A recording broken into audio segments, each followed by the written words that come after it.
Sri Lanka is like a teardrop shed at the southern tip of India. Paradise Island, several separate kingdoms once, united by the British and called Ceylon. And as so often when Britain left her empire, the enforced unity began to come apart.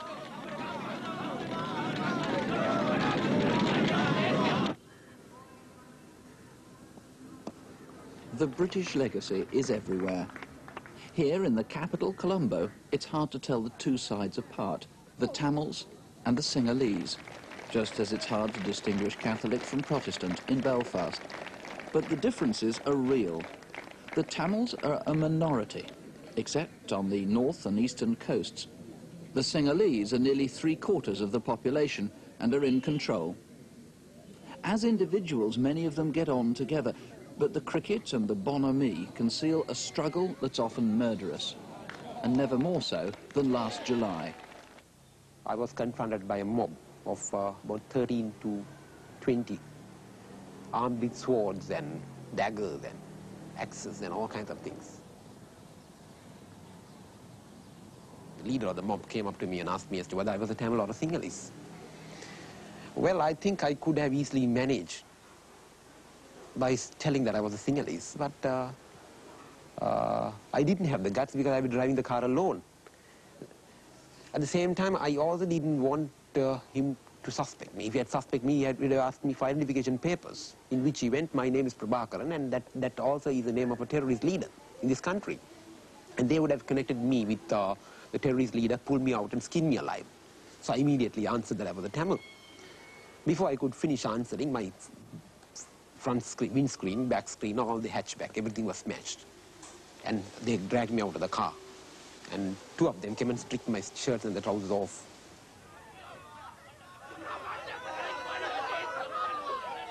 I knew that I was going to die. But I have used this word shock, very freely in the legal proceedings in courthouse, but that was the very first day I really did understand the meaning of the word shock, because I knew that he was going to kill me.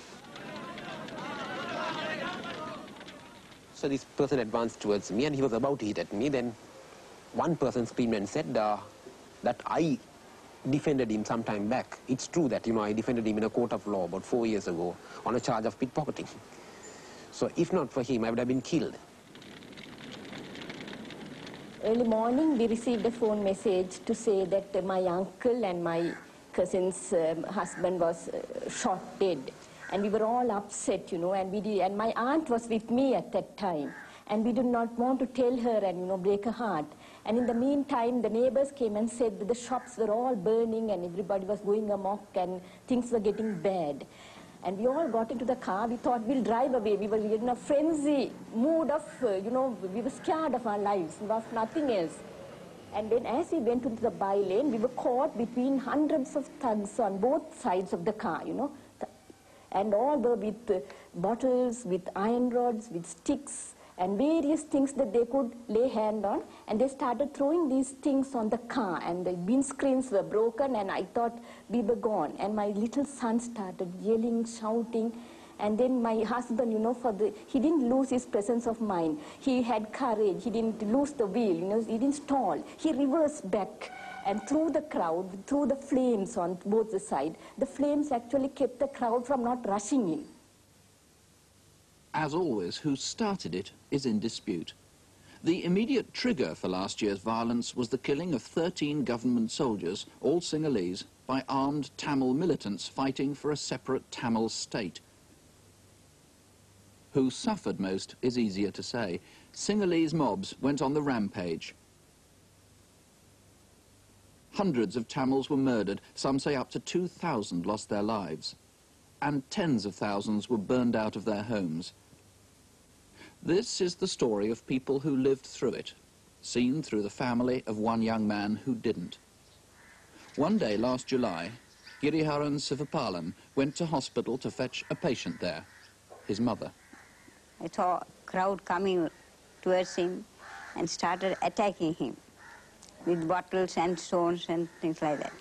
He had gone into the hospital in search of me.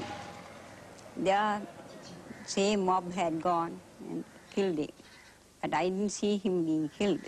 I heard him only shouting, "Amma, Amma," and "Ayyo," or something like that. He was a very friendly sort of boy, and I think he counted more Sinhalese friends than Tamil friends. When the thought of my son being bludgeoned to death in cold blood inside the Kalubovila hospital comes to my mind, I feel utterly miserable. You can't blame me if I get a feeling of animosity against my Sinhala brethren. But the Sinhalese people are our brothers. We have lived here right through. And I have no animosity against them. But certainly, I have a grievance against the organizers of this genocide, against the perpetrators of this carnage, wherein innocent people have been killed. Siva, the young man's father, is a Tamil, but one who bears no prejudice, a schoolteacher who's retired now, but who earns a little money by teaching English part-time to both Tamils and Sinhalese. His family fled the capital, Colombo, after his son's death, losing all their possessions. But he still has many friends there and relatives across the island. He's testimony to the agony of Sri Lanka and its hopes. The majority of my friends are Sinhala, and so are the majority of the friends of my children. They've been very good to us. Large numbers of Sinhalese have helped Tamils to safety, have saved their lives. And one example that I would give you is the principal of the Royal College, the most prestigious institution in the island. This is the Eton of Sri Lanka, and the headmaster's a close friend of Siva's. Marcus Fernando is a Sinhalese, and it was to him that Siva turned for help at the height of last year's violence. Tamil and Sinhalese boys, side by side, sing the school song, which, like the national anthem, is in Sinhala. There isn't a Tamil version.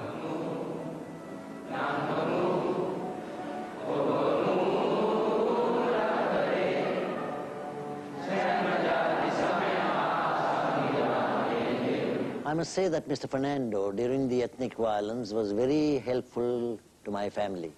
He was the man who located them for me, because I was in Batticaloa at that time and I could not contact my family at all. He located them at the refugee camp and he helped them. Mr. Fernando has been a friend of mine for the last 25 years and a very good friend. In fact, whenever I go down to Colombo, I always stay with them. And they have absolutely no differences, where I am a Tamil and they are Sinhalese. The Tamils and the Sinhalese have got mixed up right through the ages, through intermarriage. And I don't think any man can say he is pure Tamil or he is pure Sinhala. Yet, as Siva and most Sri Lankans know, culturally the Tamil and Sinhalese communities are different. The Tamil man is generally more introvert. He looks after himself, he is interested in his family. The Sinhalese man is more easygoing. He's rather an extrovert, a happy-go-lucky man who celebrates any occasion. In fact, you will find a celebration even at the drop of a hat. Whereas the Tamil man is more serious towards life. I might sum it up in that saying that when a Sinhalese man begins to lose his hair, he spends all his money on hair restoratives. But when a Tamil man begins to lose his hair, he promptly sells his comb. Both Tamil and Sinhalese come originally from India. Who got to Sri Lanka first, who has the better claim to the island, is a matter of dispute. It depends on whose legends you believe. Here at the Marga Institute, they publish not myths, but facts, to try to relieve the irrational fears and prejudices of both communities. The director, Godfrey Gunatilaka, is a Sinhalese, but he sheltered Tamil friends and colleagues through the riots. I think that the July events that happened were unspeakably horrible. And, you know, I feel ashamed, really, to look you in the face. I know the tragedy that you had yourself and the suffering. But then I ask myself, how is it that the mobs did not discriminate between the innocent and the guilty? And that there was this completely indiscriminate violence. Something happened. In the Sinhalese mind, every Tamil had to pay for the terrorist violence in the north. And this was also because there was no open condemnation of that violence by the Tamils. Even the most liberal Sinhalese are exasperated that even the most liberal Tamils so often fail to denounce the Tamil Tigers. The Tigers is a general term covering groups of militants who in recent years have wrested the initiative from Tamil politicians. They want a separate Tamil state they call Elam. But since they began their bloody work 6 years ago, the Tigers have murdered over 100 people, mostly police or soldiers, but also other Tamils they regard as traitors to their cause.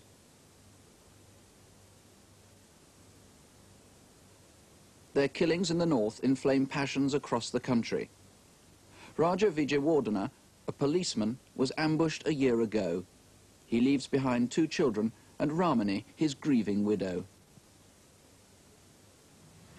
I am celebrating today my husband's death anniversary.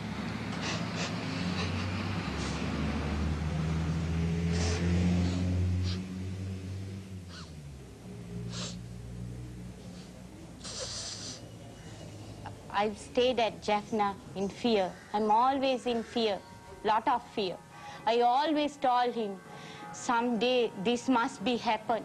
But he told me, nothing will happen to me. Most Sinhalese are Buddhists. It's the state religion. And monks from the local monastery arrive at Ramani's home for an all-night vigil to pray for her husband's soul.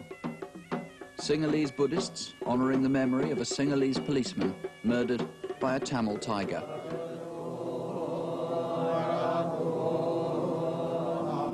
Just as in Northern Ireland, where Protestants and Catholics have more beliefs in common than divide them, so in Sri Lanka, both Hindus and Buddhists believe in reincarnation.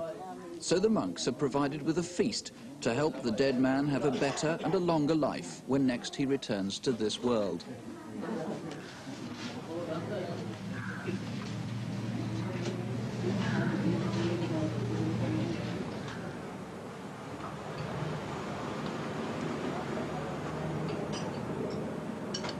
I think those Tamil or Sinhalese, any widower, she also suffering like me. Their children also suffering without a father like me, without a father like my children. I can give anything to my children, but I can't do what he done for them and his love. I can't do it. Deaths like Raja's cause more than a widow's despair and the grief of orphans. They frequently cause other deaths. Often when the Tamil tigers kill a soldier or policeman, violent revenge is taken by mobs of Sinhalese. That's what happened last July. Killings in the north led to an explosion all across Sri Lanka, and nowhere more so than in the capital, Colombo. Tamil-owned factories were destroyed, putting 65,000 people out of work. Mobs scoured the streets armed with voting registers so that they could identify for burning Tamil shops and houses from Sinhalese. Hundreds of thousands of Tamils lost their homes and were lucky to escape with their lives.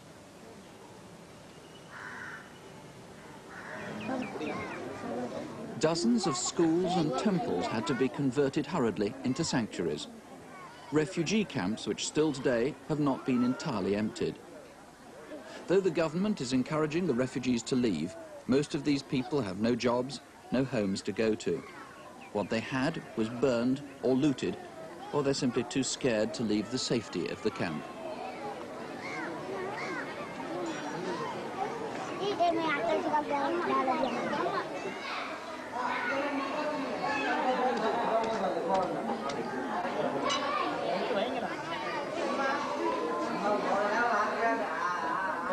Ramasamy is 32, a potter, but he lost his job and his home last summer in the riots. He, his teenage sister and his elderly mother have reluctantly decided to accept the government's offer of 2 weeks' dry rations and a little money to leave the camp. It's Tamil families living in Colombo like the Ramasamys who were the worst hit by the Sinhala backlash.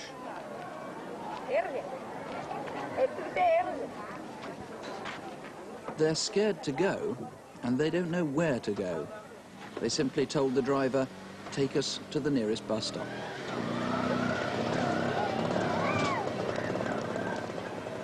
It was in a camp like this that Sivas' wife and children spent 2 weeks at the height of last summer's riots, before a refugee ship took them to the east coast of Sri Lanka, where the family was reunited. I have been married for nearly 40 years. It was an arranged marriage, as is the custom amongst the Tamils in Sri Lanka. My marriage was arranged by my relatives. And according to the Tamil custom, love starts after marriage and it lasts right through. I have 9 children, out of whom I have lost the eldest. And I think we have had a fairly satisfactory life.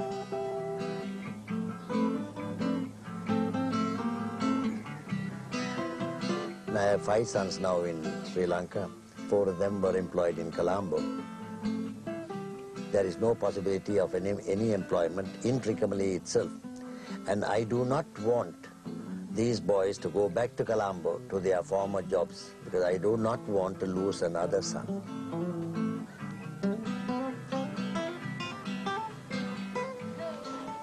Sons and grandsons are valued highly in Sri Lanka, much more so than daughters. And Siva, like most Tamils, is frightened for his grandson's future, even away from the capital Colombo, even here in Trincomalee. Siva lived here once before. Back in the 1940s, this was a Tamil area, shared with Tamil-speaking Muslims. But since that time, the government has encouraged Sinhalese to settle here and has diluted the Tamil dominance. Now the town is more or less equally divided between Tamils, Muslims and Sinhalese, making Trincomalee one of the most volatile places on the island. When racial violence flared up here last summer, it left many Tamil dead. In one incident, 130 sailors went on the rampage, destroying Tamil homes, businesses and Hindu temples. When Siva last lived here as headmaster of this Hindu college, this town was a British base. Trincomalee is one of the finest natural deep-water harbours in the world and was familiar to tens of thousands of Allied servicemen. During the war days, the harbour was full of British naval ships. There used to be their aircraft carriers, their battle cruisers, and the patrol boats. There were also several occasions when both the Queen Mary and the Queen Elizabeth had put into harbour, bringing troops from Australia and New Zealand. The whole harbour was packed with ships, and the town itself was crowded with servicemen, the Army, Navy and the Air Force. The strategic importance of Trincomalee is just as great today. It's vital to the Tamil militants who want a separate Tamil state. Without it, their dreams might not be viable. With it, they talk of creating a commercial haven to rival Hong Kong or Singapore. And it's rumoured the Americans badly want a base here. But a superpower presence in Sri Lanka would upset non-aligned India across the water, where, as the Sinhalese are very well aware, there are over 50 million Tamils sympathetic to the plight and grievances of their Sri Lankan kith and kin. The primary grievance of the Tamils is, of course, their language. Now, Sinhala males made the official language in 1956. by Mr. S.W.R.D. Bandaranayake. And from that time, the Sinhala language has been more or less forced on the Tamils. We are compelled to learn Sinhala if we want to give our children the opportunity to get any decent employment in government service. Can you say it all together after me? If you can keep your head, if you can keep your head, when all about you are losing theirs, when all about you are losing theirs, and blaming it on you. Under the British, English-speaking Tamils came to have a disproportionately high number of civil service jobs, much to the resentment of the Sinhalese. So after independence, the Sinhalese tried hard to change things the other way. When Sinhala was made the official language, the Tamils, few of whom spoke it, were at a stroke, at a disadvantage. If you have faith in you. All right, if you can have faith in yourself. Sivas still has willing pupils. For Tamils especially, a grasp of English may be their only passport out of here if things get even worse.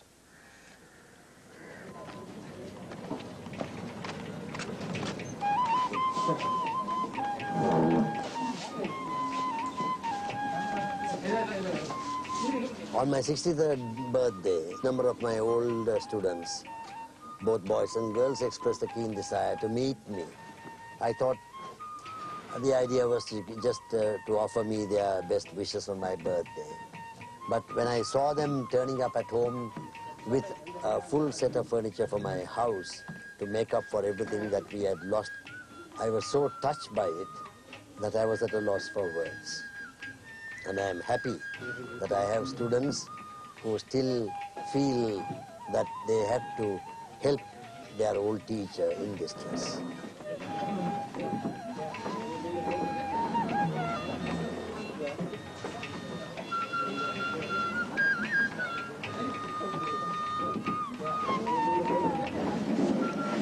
Well, thank you all of you, ladies and gentlemen, for your kind gesture in meeting me this today. And especially those of you who are my old students, both men and women. And may I, in return, wish you all the best that life can offer you. And ask you one question. You have done so much for me. Now, what can I do for you? Thank you.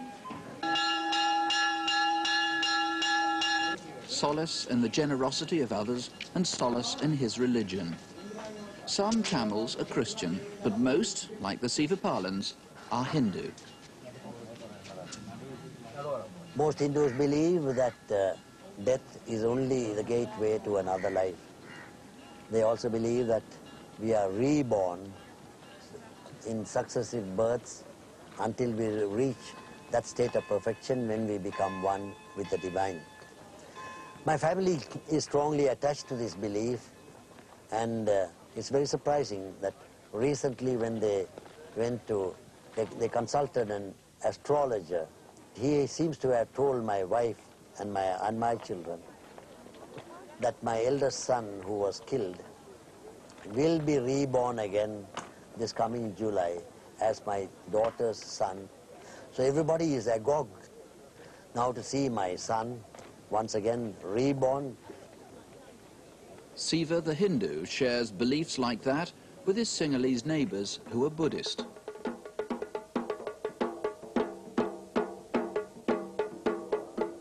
Separate religions that now separate the people, but with a common heritage. Lord Buddha was born a Hindu, and Buddhists claim Sri Lanka as a special shrine. For them, this island has been chosen as the home of Buddhism in its purest form. The Venerable Dr. Vimala Ratna is a Buddhist representative at talks designed to resolve the conflict between the Tamils and the Sinhalese. They compare the Tamil people as Jews because Tamils are all over the world. They don't have Tamil state.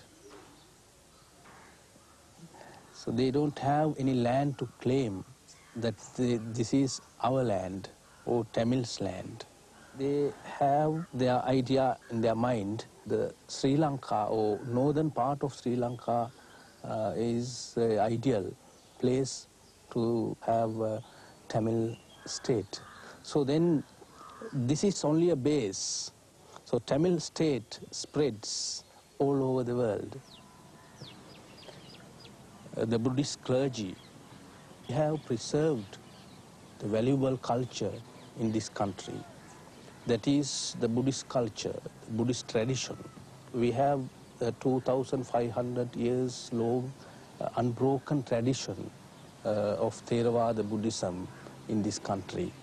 So therefore we must preserve this tradition. That is what we are proud of in this country.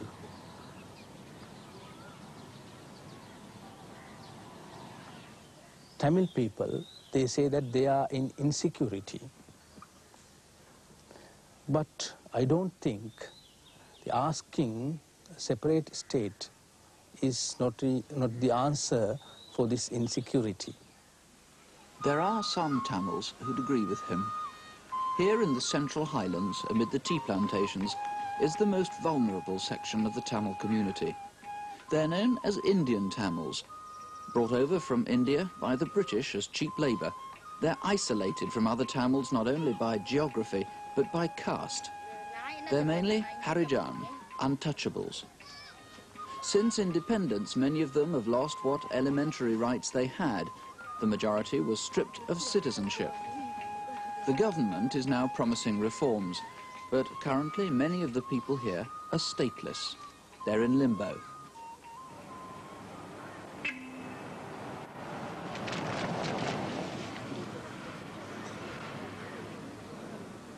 Hatton is a small town in the heart of the hill country, and where a friend of Sivas, Ratnasamy Sivalingam, has a law practice.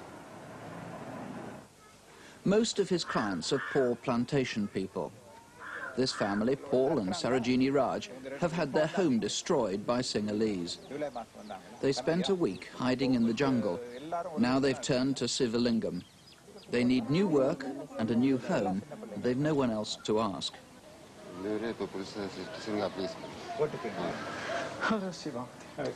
I say, thank you, old chap. The two Sivas are friends and colleagues because Sivalingam was a teacher too before he turned to law. They've not met since the Troubles. Where is Mrs. Sivalingam now? Oh my God, she has gone away to India. She has gone away with the baby also. You know what happened on the 25th of July? I left for Japan at 8 o'clock. And she was alone here with the baby. And at about 10:30 or 11, they set fire to the next door house. You see where the Antimu police were living.